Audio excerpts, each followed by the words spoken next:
Assalamualaikum warahmatullahi wabarakatuh. Perkenalkan, saya Fikrisna Alvano dari Prodi Keperawatan semester 3. Di sini saya akan mempresentasikan materi mengenai HIV atau AIDS. Berikut penjelasannya.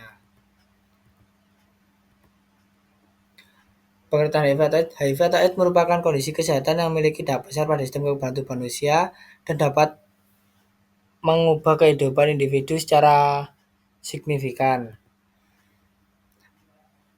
Definisi HIV yaitu atau Human Immunodeficiency virus adalah virus yang menyerang sistem kekebalan tubuh dengan menghancurkan sel CD4 yang berperan penting dalam melawan infeksi sehingga meningkatkan resiko berbagai penyakit.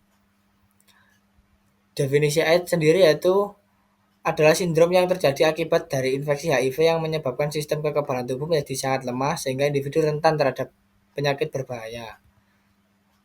Perbedaan HIV dan AIDS, HIV adalah virus yang dapat menular sedangkan AIDS adalah tahap akhir dari infeksi HIV.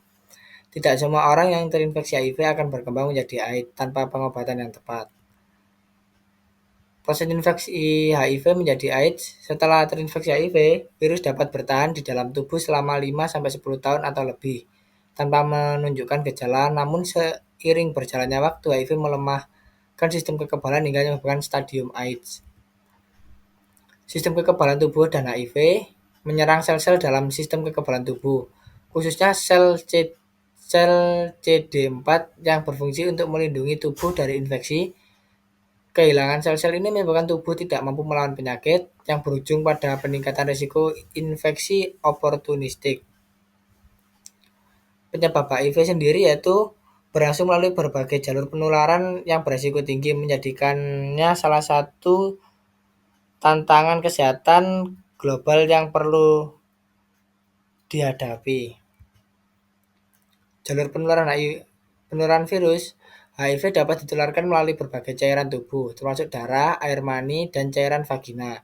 Penularan ini dapat terjadi melalui hubungan seksual yang tidak aman, transfusi darah yang terkontaminasi, atau penggunaan jarum suntik bersama yang tidak steril. Risiko paparan darah yaitu paparan darah dari individu yang terinfeksi menjadi salah satu faktor penularan utama HIV. Hal ini dapat terjadi melalui luka terbuka, transfusi darah, atau penggunaan alat medis yang tidak steril.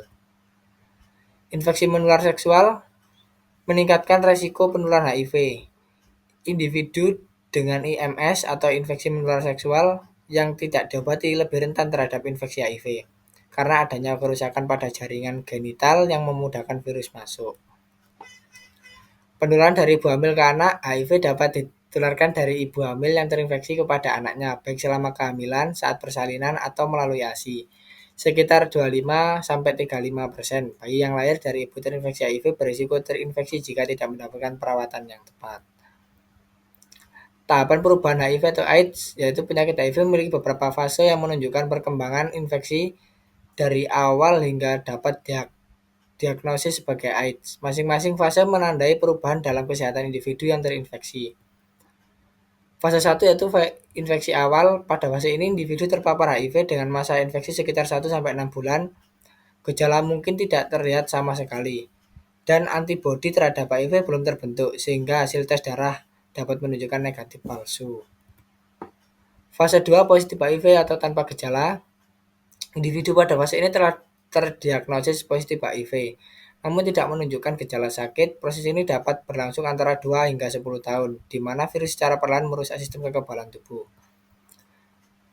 Fase 3 itu gejala awal penyakit. Pada fase ini gejala awal mulai muncul tetapi belum dapat disebut sebagai AIDS. Gejala yang muncul termasuk pembengkakan kelenjar getah bening, demam, dan penurunan berat badan, menunjukkan bahwa sistem imun mulai terganggu.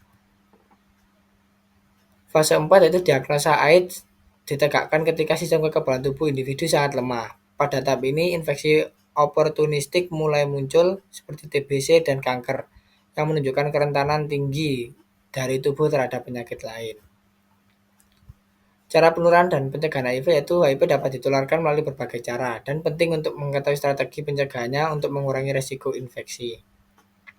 Media penularan HIV dapat ditularkan melalui pertukaran cairan tubuh seperti darah, air mani, dan cairan vagina. Penting untuk memahami cara-cara ini agar dapat mengurangi risiko terpapar virus.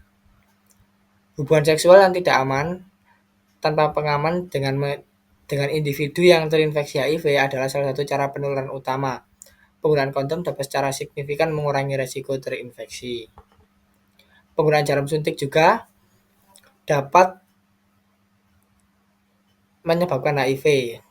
Dan juga penggunaan jarum suntik yang tidak steril dapat menularkan HIV. Praktik berbagi jarum suntik dalam penggunaan narkoba beresiko tinggi dan harus dihindari. Transfusi darah yang tercemar HIV dapat menularkan virus. Prosedur transfusi harus dilakukan dengan darah yang sudah diuji untuk memastikan keamanan. Strategi pencegahan HIV termasuk menggunakan kondom, melakukan tes HIV secara rutin, dan tidak berbagi jarum suntik.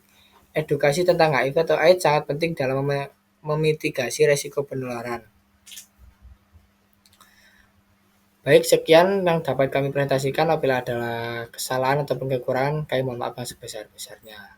Wassalamualaikum warahmatullahi wabarakatuh.